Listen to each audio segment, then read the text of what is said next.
بسم الله، السلام عليكم ورحمة الله وبركاته متابعينا الكرام. اليوم حبيت أسوي كيك. فتحت الثلاجة صراحة بيض ماكو، بما أن الطبقة غالية فقررت أرجع لأيام الحصار ونسوي كيك بدون بيض، مثل ما معروف هو كيك بالخل. حضرت المكونات اللي راح استخدمها، وهي الطحين والملح والخل الأبيض، بالإضافة إلى الزيت والبيكنج باودر والماء والحليب. راح انخل 1.5 كوب من الطحين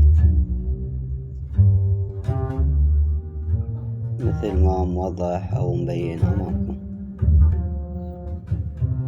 طبعا هذه الوصفة سابقا كنا نستخدمها بايام الحصار الجائر اللي كان يعاني منها الشعب العراقي، والآن تقريبا راح نرجع، لأن صارت طبقة البيض ب6.5، بما أنه نهاية شهر بيض ماكو، فراح نجرب هذه الوصفة وياكم.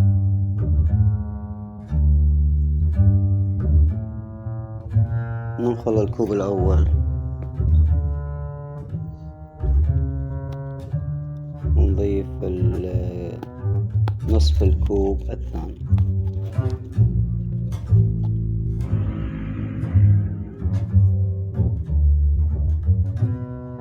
المكونات الناشفة كلها راح تكون بإناء، والمكونات السائلة راح نستخدم لها إناء ثاني.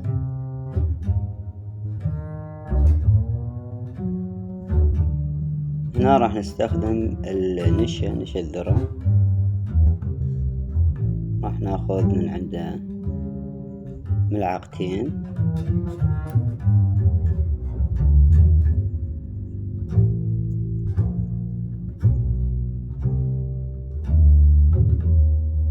طبعا نضيف أول ملعقة راحت بدون نخل،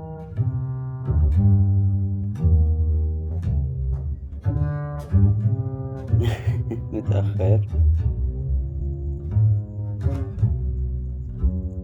الملعقة الثانية راح تكون بالمصفي.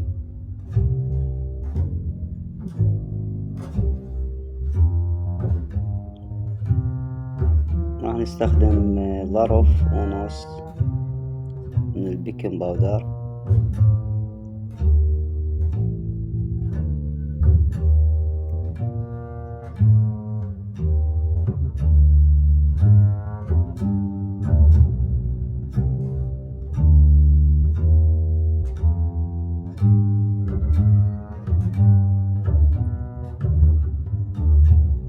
وهذا النصف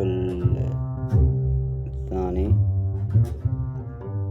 يعني تقريبا صار عندنا باكيت أو 1.5 ظرف. هنا راح نخلي رشة ملح، بعدين نخلط المكونات اللي نسميها المكونات الناشفة.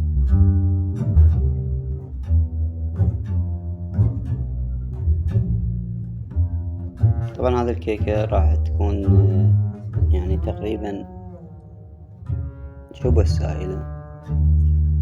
كمية الملح أقل من ملعقة الشاي أو نصف ملعقة شاي.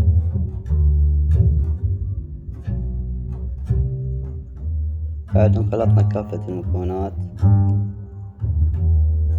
الناشفة راح نجهز حليب، كوب حليب سائل مع نصف كوب ماء، وأكيد راح نحتاج السكر أو الشكر.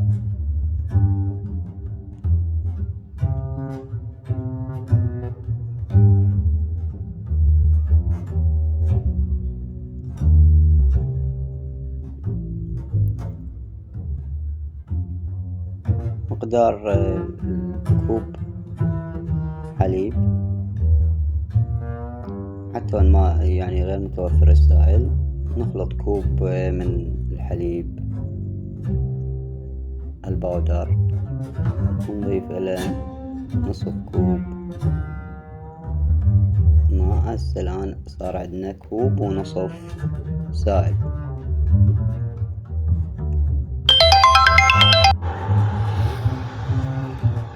بعد ان خلطنا المواد السائلة الحليب، راح نضيف الشكر او السكر كوب ونص تقريبا او حسب الرغبة.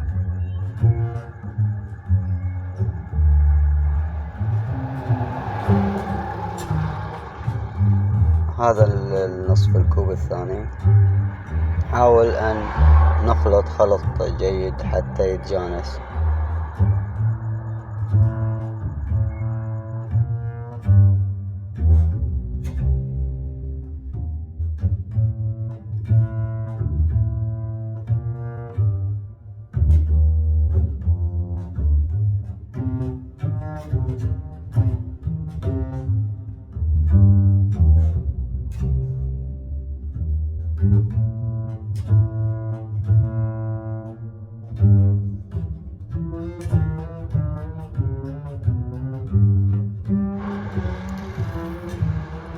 خل أبيض ملعقة كبيرة، نضيف ويا خليط الحليب والسكر.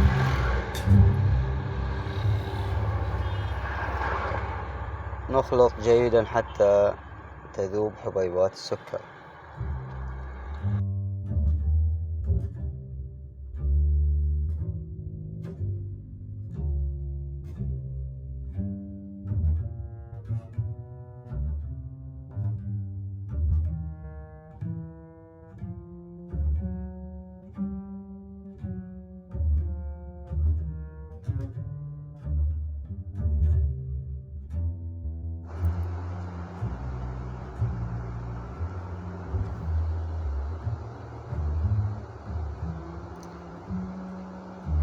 نصف كوب زيت نضيف إلى الخليط السائل،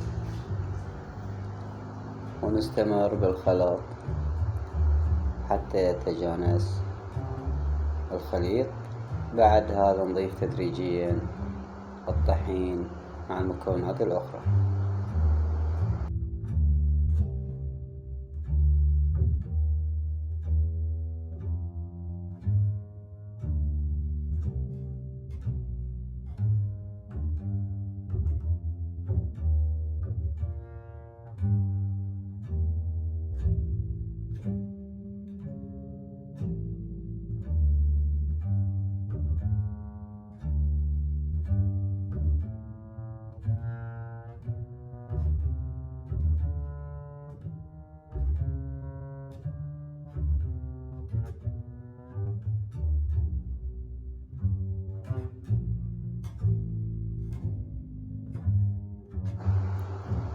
إذا حسيت الخليط خفيف تقدر تكثر طحين لحد ما يكون أو تكون العجينة تقريبا فوق السائل.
نجهز القالب،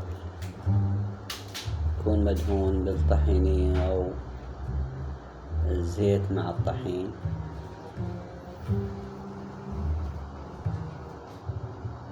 والفرن يكون حامي، ونخليه تقريبا 50 دقيقة على درجة 180 أو 190 أو حسب حرارة الفرن المتوفر عندك.